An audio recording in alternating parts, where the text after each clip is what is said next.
सर्वात प्रथम आपल्या सगळ्यांचं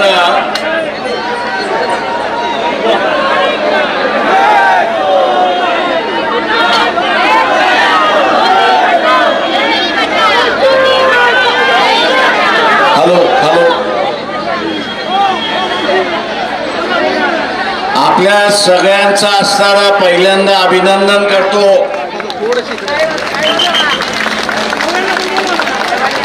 काका इथल्या वर्तमानपत्राच्या मालकाने इलेक्ट्रॉनिकचे जे मालक आहेत त्या सगळ्याने देशाला घाण ठेवलं आणि त्याच्याच बरोबर देशाचे पंतप्रधान नरेंद्र मोदी हे वेगवेगळ्या देशांच्या प्रमुखांपुढे नाचतात, मुजरा करतात, ही बातमी आपल्यापर्यंत पोहोचवली नाही। या सर्व मालकांना माझं असणारं आव्हान आहे,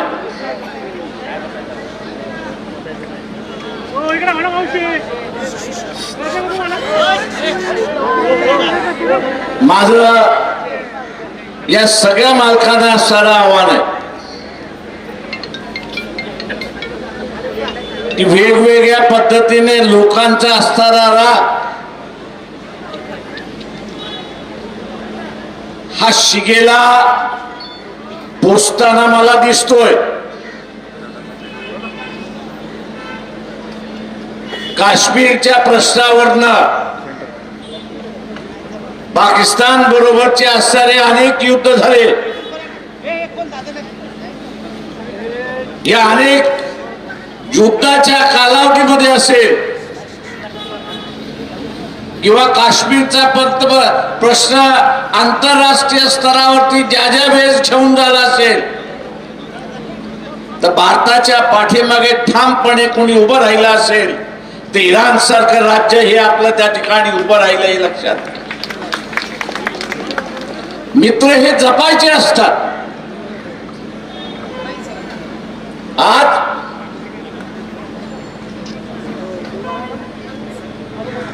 इराणवरती हल्ला झाला,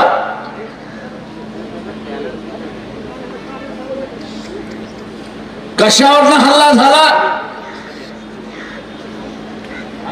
तर ते असणारे अणुबॉम्ब निर्माण करतात आहेत आणि कुठल्याही मुस्लिम राष्ट्राकडे अणुबॉम्ब असू नये अशी असणारी भूमिका असेल तर मग भारत सरकारने पहिल्यांदा विचारलं पाहिजे की पाकिस्तानकडे अणुबॉम्ब कसं काय तुम्ही येऊ दिला त्याचा खुलासा। मैत्री जपण्याच्या ऐवजी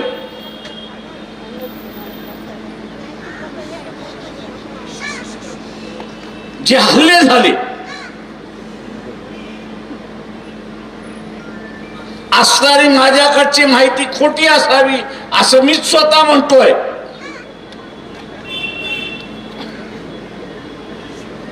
इराणवरती हल्ला होण्याच्या अगोदर एक आठवडा अफगाणिस्तान आणि पाकिस्तानने एकमेकांविरुद्ध हल्ला केला होता हे लक्षात घ्या। अफगाणिस्तानची सुद्धा भूमिका होती की इराणवरती हल्ला होऊ दे, शेजारी राष्ट्र।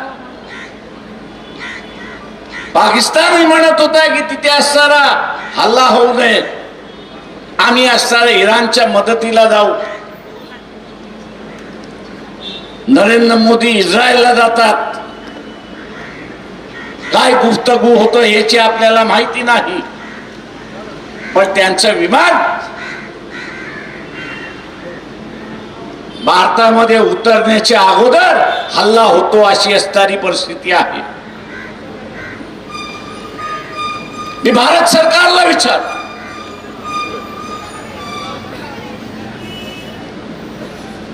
की त्या इलाक्यामध्ये भारताचे 2 सेंटर्स आहेत, एक दुधगाम म्हणून असणारं एक सेंटर आहे आणि इराण मधला असणारा चिपर नावाचं असणारं जे पोर्ट आहे ते आहे.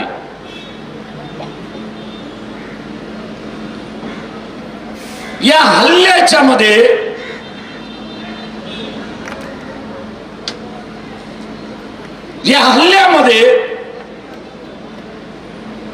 या दोन्ही सेंटरने मदत केली की न मदत केली याचा असणारा खुलासा हा विचारला जाणार आहे, हे लक्षात घ्या.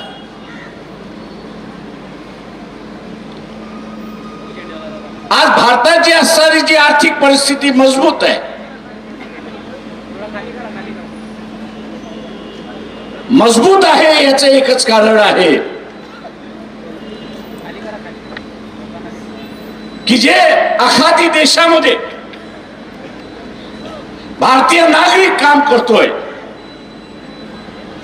त्यांनी कमवलेला पैसा हा भारतामध्ये पाठवला जातो.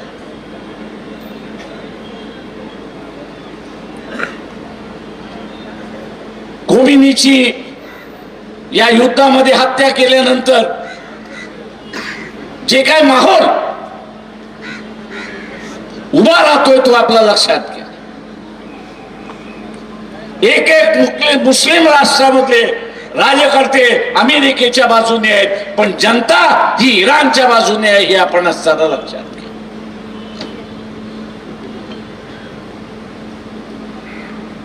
हे युद्ध असंच चालू राहिलं तर इथल्या भारत सरकारने असताना त्याच्यावरती विचार केला पाहिजे होता, असं मी त्या ठिकाणी मानतो.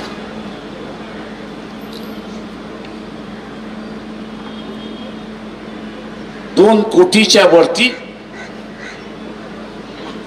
भारतीय त्या आखाती देशामध्ये, जसं अमेरिकेच्या सैन्याच्या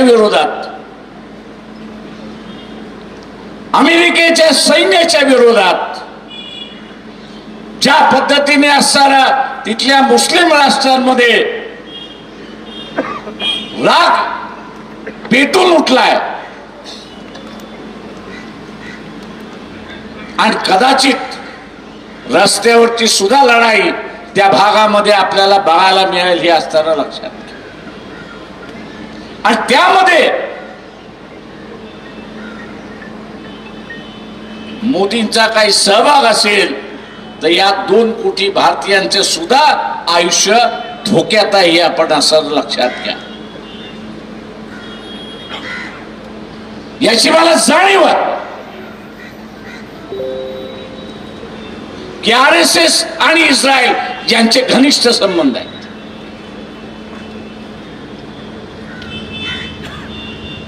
यांचे घनिष्ठ संबंध आहेत.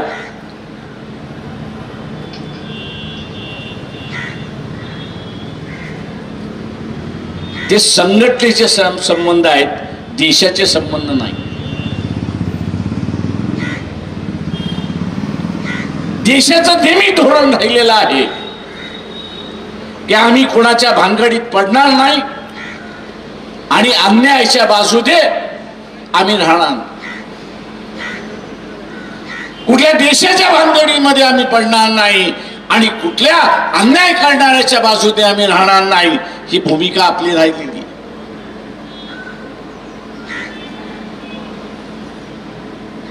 फिलिस्तीनच्या लोकांवरती ज्यावेळेस हल्ला झाला त्यावेळेस इथेच मुस्लिम संघटनांना घेऊन आपण असा मोर्चा काढला होता की शासनाने भूमिका घ्यावी. आजही आपल्याला त्या ठिकाणी दिसत नाही. जो करारनामा झालाय अमेरिकेबरोबर, करारनामा जो झालेला आहे त्या करारनाम्यामधलं फक्त एक गोष्ट आपल्या समोर येते आणि ती म्हणजे शेतीच्या संदर्भातली. करारनामा फक्त असताना शेतीच्या संदर्भातला झालेला नाही, तर त्याच्यामध्ये असं म्हटलेलं आहे, त्या करारनाम्याचं म्हटलेलं आहे, अमेरिकेची जी चिंता असेल, अमेरिकेचं जे परराष्ट्र धोरण असेल भारताला त्याच्याशी जुळून घ्यावं लागणार आहे. भारताला काय करावं लागणार तर त्याला जुळवून घ्यावं लागणार हे लक्षात घ्या. आणि म्हणून इथला असणारा मोहन भागवत यांना असताना आम्ही विचारतोय, आणि म्हणून मोहन भागवत यांना आम्ही असताना विचारतोय की हे युद्ध वाढलं तर भारताचा सैनिक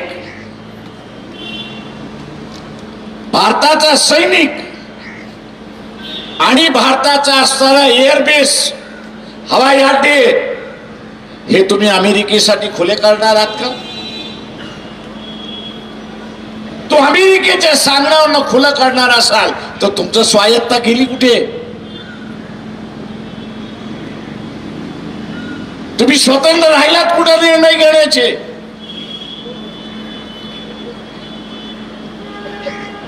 आणि आज पुन्हा या देशाला गुलाम करण्याची प्रक्रिया सुरुवात झाली आहे हे लक्षात घ्या.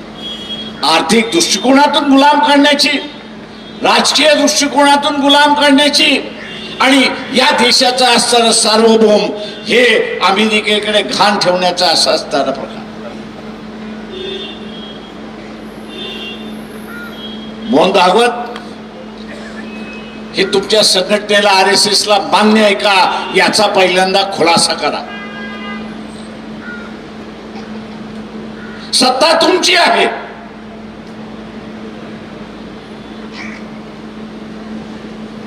आमची सत्ता वेगळी राहणार, विथ अ डिफरन्स. हा शब्दप्रयोग तुम्ही केला होता, हा जो वेगळेपणा आहे, डिफरन्स जो आहे, हा गुलामीचा डिफरन्स होता. तुम्हाला या देशाला गुलाम करायचं होतं, आणि तुमचा करारनामा हा गुलामीचा करारनामा आहे, हा जाहीरनामा आहे असं मी त्या ठिकाणी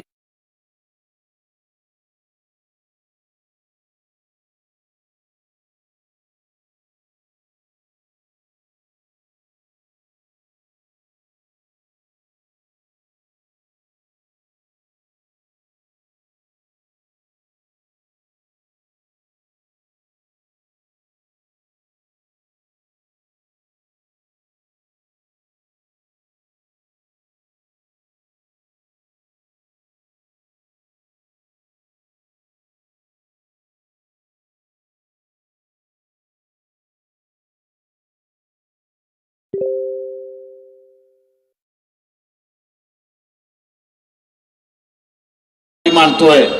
बाबासाहेब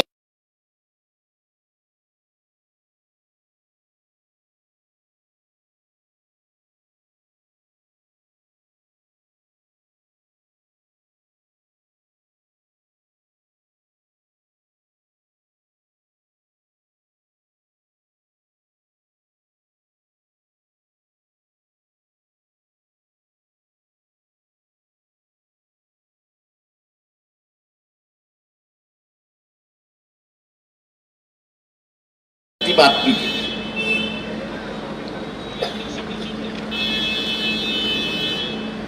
15 दिवस सभागृह बंद केल्यानंतर 40% लोकांपर्यंत बातमी गेली. तुम्ही असताना जी बातमी आज का सभागृह बंद करताय, सभागृहामध्ये आवाज करताय, मी लोकांना दोष देत नाही, पण एसटी नावाची असणारी फाईल काय आहे हे 80% जनतेला माहिती. त्या एसटी फाईल मध्ये मोदींचं नाव का आलं याच्याबद्दलही असताना माहित नाही. अमेरिकेबरोबर झालेला करारनामा हा फक्त शेतीपुरता मर्यादित नाही, तर इथल्या बँकिंग सेक्टर पुरता मर्यादित आहे नाही, इथला असणारा परराष्ट्र धोरणाबद्दल मर्यादित नाही, तर या देशाची पूर्ण निर्णय घेण्याची जी प्रक्रिया आहे, निर्णय करण्याची असणारी जी प्रक्रिया आहे, याच प्रक्रियेला खेळ घालण्यात आलेला आहे आणि सांगण्यात आलेला आहे की तुम्ही कुठलंही धोरण घ्या, त्या अमेरिकेच्या धोरणाच्या बरोबर असेल त्याच्या विरोधात राहणार नाही. आणि तुम्ही जर विरोध केला तर आम्ही तुम्हाला 500% टॅरिफ लावू अशी असणारी परिस्थिती आहे. ज्याला या देशाची परिस्थिती माहित नाही त्यांना असं सांगतो, या देशातली 35% जनता अजून दारिद्र्य रेषेखाली जगते. अजून 35% जनता ही दारिद्र्य रेषेखाली जगते. बाजारपेठ आम्हाला शोधण्याची गरज नाही. जगाला भारतामध्ये बाजारपेठ शोधावी यावी लागते. फक्त या 35%पैकी 5%, या 35%पैकी 5% यांचं महिन्याचं उत्पन्न 10,000 आपण जर केलं, नुसतं 10,000 आपण म्हणतोय, 35%पैकी 5%चं उत्पन्न महिना 10,000 आपण असताना गेलं तर या देशामध्ये मंदीची कधीच लाट येणार नाही हे लक्षात घ्या. आणि जगभरामध्ये बाजार शोधण्याची गरज नाही हे लक्षात. काही गोष्टी आणि मोदींची 4 महिन्यापूर्वीची भाषण जर आपण असताना काढली तर विरोधाभास. एक काळ मोदी असं म्हणत होते की भारतातली बाजारपेठ ही भारतातल्या शेतकऱ्यांसाठी राखीव राहील, जगाच्या शेतकऱ्याला आम्ही खुली करणार नाही. 4 महिन्यापूर्वीची भाषा. एसटीच्या फाईल मध्ये मोदीचं नाव येतं आणि मोदी उलटा पडतो आणि सांगतो नाही, भारताची बाजारपेठ ही जगाला आता मोकळी केला जाणार. कशामुळे? तर त्या एसटीच्या फाईल मध्ये अजून काहीतरी असलं पाहिजे. फक्त मोदीने मोजला केला एवढीच फक्त माहिती त्या ठिकाणी आलेली आहे. म्हणजे इतर देश आहेत आणि तिथल्या असणाऱ्या राजकीय नेत्याने, तिथल्या असणाऱ्या राजकीय नेत्याने जे लहान मुला मुलींशी असणारा व्यवहार केलाय, त्यांचं शोषण केलंय. मोदीजी याचा खुलासा करा की तुमचं नाव तर त्या फायलींमध्ये नाहीये आणि ते नाव बाहेर पडू दे म्हणून तुम्ही देश विकायला निघालेलात. आणि म्हणून भोन भागवताना आम्ही असताना विचारतो की तुम्ही तरी गप का बसलात?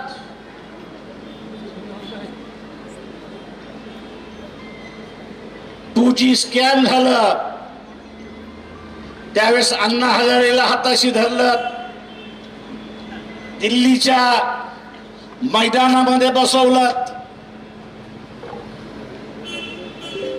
आणि सगळं रान आपण असताना पेटवलं. आज तुम्ही म्हणत असाल की मोदी ऐकत नसेल, पुन्हा एक अण्णा हजारे उभा करा आणि त्याच्या विरोधात आंदोलन करण्याची हिंमत दाखवा.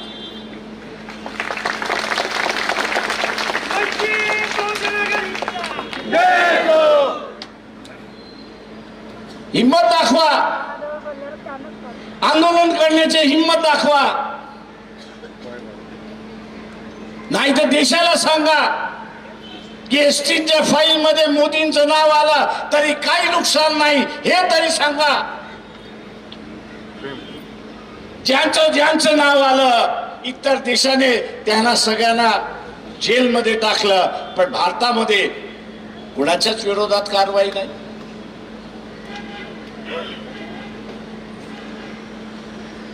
इथे मी उघड असं म्हणेन की सामाजिक दृष्टिकोनातून देश स्वातंत्र्य ठेवायचा की गुलाम करायचा याबद्दलचं विभाजन होत चाललंय असं मी त्या ठिकाणी मानतो. ज्यांना आपली स्वतःची पोरं अमेरिकेला पाठवायची आहेत ज्यांना आपली पोरं सगळी युरोपला पाठवायची आहेत, ज्यांना आपली पोरं असणारी इंग्लंडला पाठवायची आहेत, त्या सगळ्यांना असं वाटतंय की आपण असणारा भूमिका कशी घ्यायची, आपण आंदोलनामध्ये कसं जायचं, आणि उद्या जर आपण आंदोलनामध्ये गेलो तर आपण या देशाच्या विरोधात आहोत आणि म्हणून आपली मुलं त्या ठिकाणी जाणार नाही,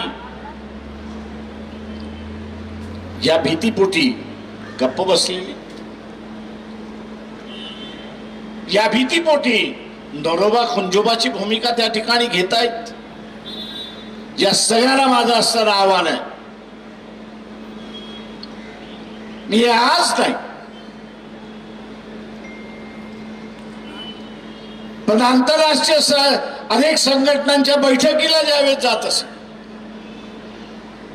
हे 92-93 मी आपल्याला सरळ सांगतो, तिथल्या सगळ्या लोकांना सर एक भीती होती, आणि ती म्हणजे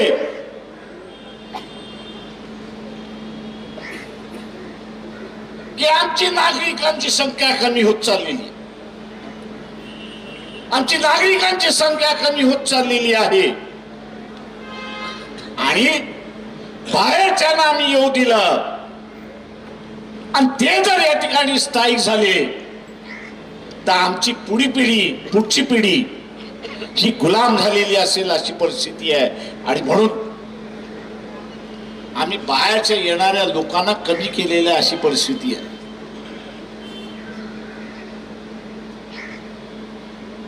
इथे सगळ्यांनी एक गोष्ट मान्य केली पाहिजे की अमेरिका एक दिवशी जेवढे भारतीय तिथे बसले त्यांच्या गांडीवरती लाथ मारल्याशिवाय राहणार नाही, हे लक्षात घ्या. काका त्याची गरज आहे, त्याची गरज आहे.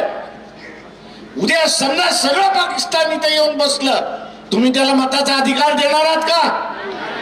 का नाही देणार? काका तो उद्या राज्य करेल ही तुम्हाला भीती आहे?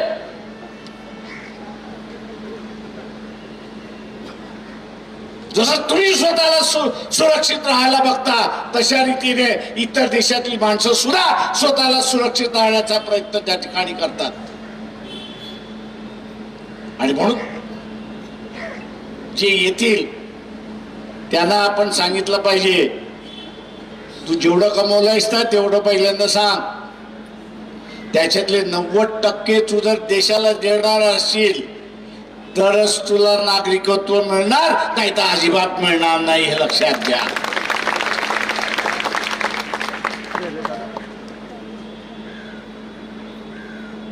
आणि म्हणून मित्रो,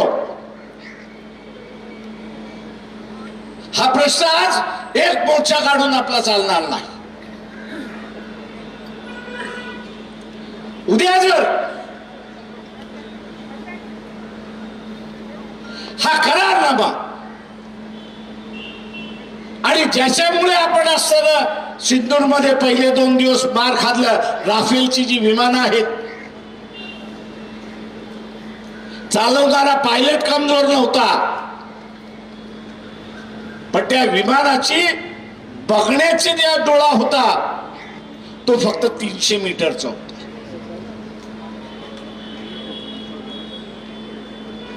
आणि हा 300 मीटरचा डोळा 3000 मीटरचा काढायचा असेल तर त्याला एक सोर्स कोड असतो.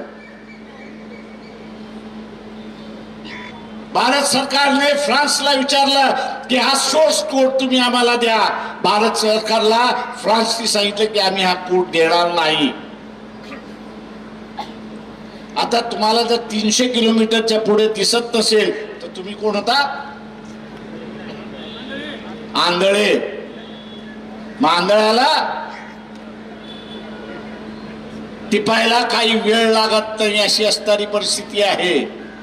आणि म्हणून राफेल त्या ठिकाणी टिपल्या गेले तशी असणारी परिस्थिती आहे.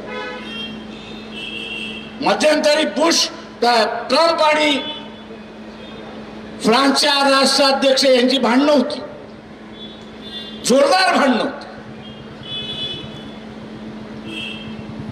पण आता त्याची भांडणं मिटलेली दिसत आहेत. कारण का आपण राफेलची विमानं खरेदी करतो. पंतप्रधानांना आम्ही असताना विचारतो की तो सोर्स कोड द्यायला फ्रान्स तयार झाले का याचा पहिल्यांदा खुलासा करा, नाहीतर लोखंड घेतलंय असंच फक्त त्या ठिकाणी होणार आहे. आता हे विकत घेण्यामध्ये सुद्धा एस्टीन फाईलचा काही संबंध आहे का? माझ्यासारख्याला शंका येते की तिथं संबंध आहे. ट्रम्पने मोदीला सांगितलं सही कर, नाही तर अजून 30 लाख फाईल मधल्या काही फाईली बाहेर काढतो. तेव्हा असा हा जो ब्लॅकमेल होणारा जो पंतप्रधान आहे, मी इथल्या राजकीय पक्षांना आवाहन करतो, जेवढा मोदी दोषीचा आहे,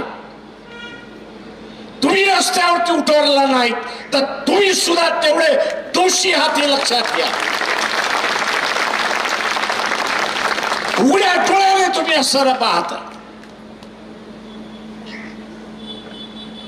सर्व सोशल मीडियावरती त्या एग्रीमेंटच्या कॉपीज तुम्हाला मिळतात. तुम्ही वाचलं नाही असं म्हणत असाल. मला काही लोक नंतर येऊन म्हणतात बघा तुम्ही माईक वरनं बोंबलत राहा, हे काय बाहेर पडणार नाहीत. मी त्यांना विचारलं का? ते म्हटलं आपल्या देशामध्ये सुद्धा कोणतरी एसटी नसला पाहिजे आणि त्याला हे घाबरत असतील. आता हे जर असेल तर दुर्दैव असं मी त्या ठिकाणी मानतो. हे दुर्दैव असं मी मानतो. आणि अशा काळामध्ये जनतेनेच व्यवहार आपल्या हातामध्ये घेतला पाहिजे हे लक्षात घ्या. प्रचार करण्याचाही आणि प्रसार करण्याचाही. टीव्हीने दाखवलं नाही तरी चालेल, वर्तमानपत्रामध्ये आलं नाही तरी चालेल, पण आपल्या हातामध्ये एक पॉवरफुल यंत्रणा आहे. कुठली?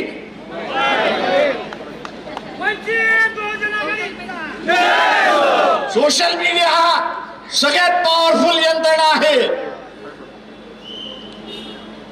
जो काय बंगाल मधला उठाव झाला, जो काय नेपाळ मधला उठाव झाला, जो काय आखाती देशामधला उठाव झाला, त्याला कोण नेता नव्हता. मोबाईलवरच सोशल मीडियावरच मेसेज गेले आणि मग जनतेने ठरवलं की आता शास्त्राला ठोकून काढल्याशिवाय मार्ग नाही. आणि तिथल्या राज्यकर्त्याला, मग तो सरकारी नोकर असेल किंवा राजकारणामधला असेल, त्याला ठोकून काढलं आणि आपल्या देशाची परिस्थिती बदलत. मी मोहन भागवत यांना असताना आवाहन करतो की पायी तुमच्यावरती येऊ देऊ नका.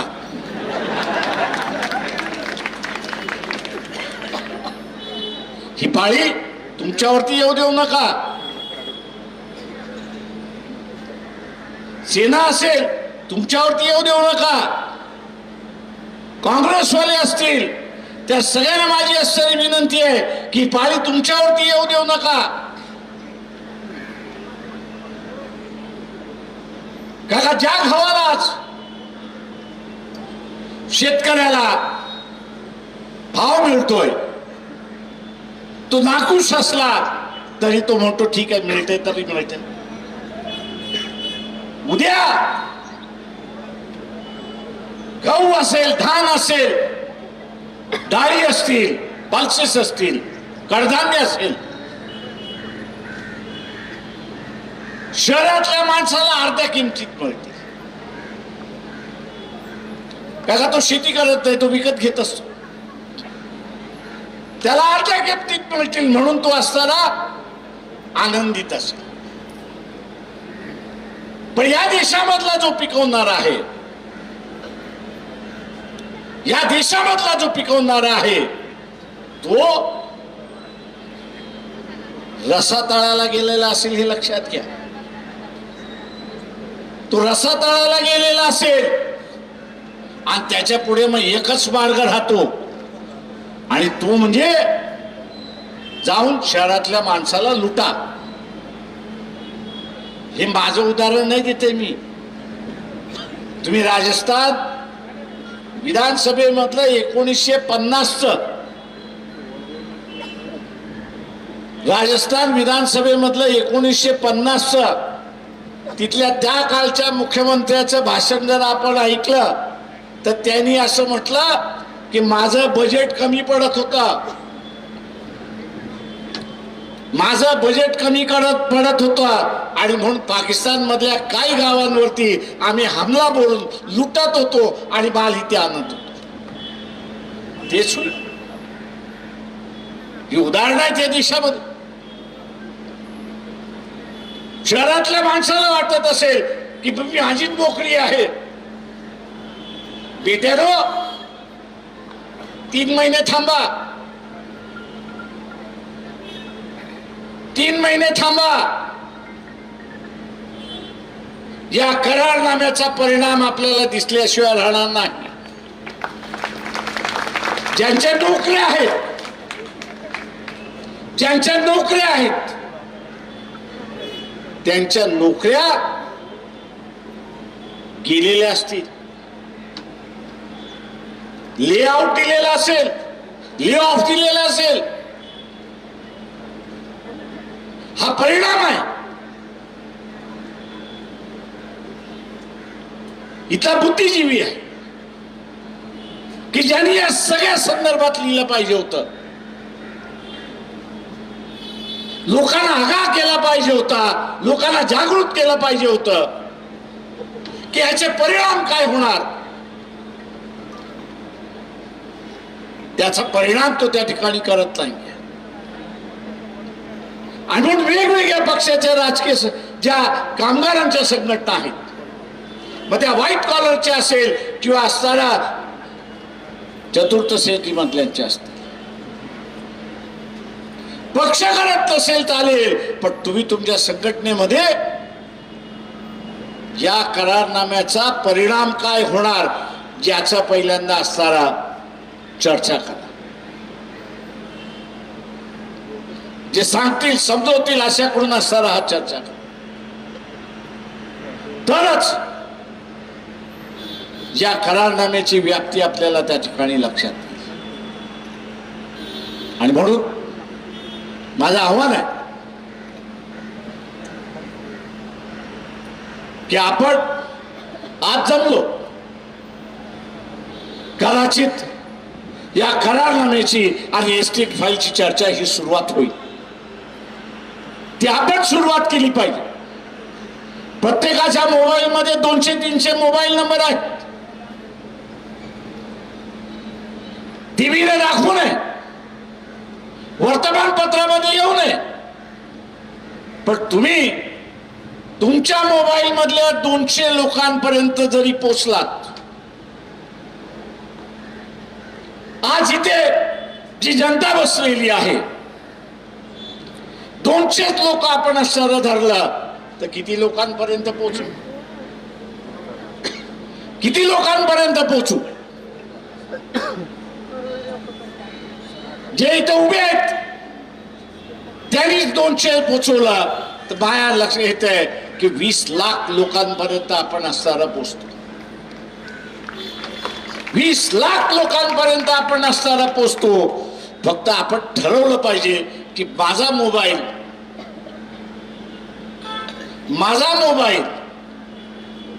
हा लोकांना एस्टीन फाईल, करारनामा आणि राफेल या संदर्भातली माझी जी माहिती आहे ती या 200 लोकांपर्यंत पोहोचवेल. हा दृढ निश्चय आपण सगळ्यांनी या ठिकाणी केला पाहिजे. आपण हा निर्णय केला तर वर्तमानपत्र बाजूला झाली, टीव्ही बाजूला झालं, तुम्हीच टीव्ही आणि तुम्हीच वर्तमानपत्र होता हे आपण सर्व लक्षात. माझं आव्हान आहे आपल्या सगळ्यांना की परिस्थिती खालवत जाणार. या आखाती युद्धामुळे महागाई शिगेला पोचतात. इथली व्यवस्था कोलमडलेली आपल्याला दिसणार आहे.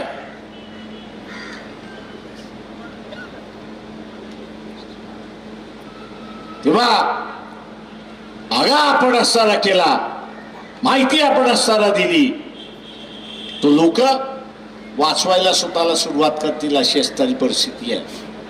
आणि म्हणून नरेंद्र मोदी झाली तुमची 15 वर्ष,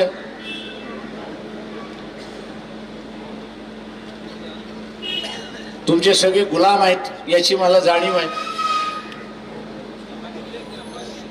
पण एप्रिल पर्यंत थांबा. तुमच्या 2 रील्स बाहेर काढल्याशिवाय मी राहणार नाही. आता त्या रील्स येऊन द्यायच्या नसतील.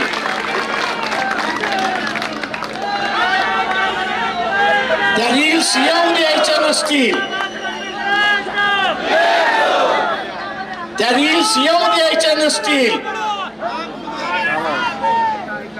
त्या रील्स येऊ द्यायच्या नसतील तर खुर्ची खाली करा, टेन्शन थांबवा. आमच्या पुढे 2च मार्ग आहेत. एक तर देशाला वाचवा, आणि ते जर करायचे असेल तर तुम्हाला संपवा, आणि तुम्हाला इज्जत वाचवायची असेल तर तुम्ही खाली करा आणि असताना बघून घेऊ. मी इथल्या बीजेपी वाल्यांना सांगतोय की आम्ही तुमचा राजीनामा नाही मागत. सत्ता ही तुमचीच राहणार आहे. का लोकांनी तुम्हाला 5 वर्षासाठी निवडून दिले. तुम्ही काही निवडणूक घेणार नाही. तुम्ही काही निवडणूक घेणार नाही. त्याच्यामुळे सत्ता तुमचीच राहील. फक्त ती सत्ता राहत असताना भारताचं सार्वभौम ही कायम राहिलं पाहिजे. आणि त्यासाठी तुम्हाला नरेंद्र मोदी याची बळी हा द्यावाच लागणार. उद्याची होळी आहे. बळी कोणाचा द्यायचा? बळी कोणाचा द्यायचा? जेव्हा आपण उद्या द्या एवढं आवाहन करतो आणि आपली रजा घेतो. जय हिंद.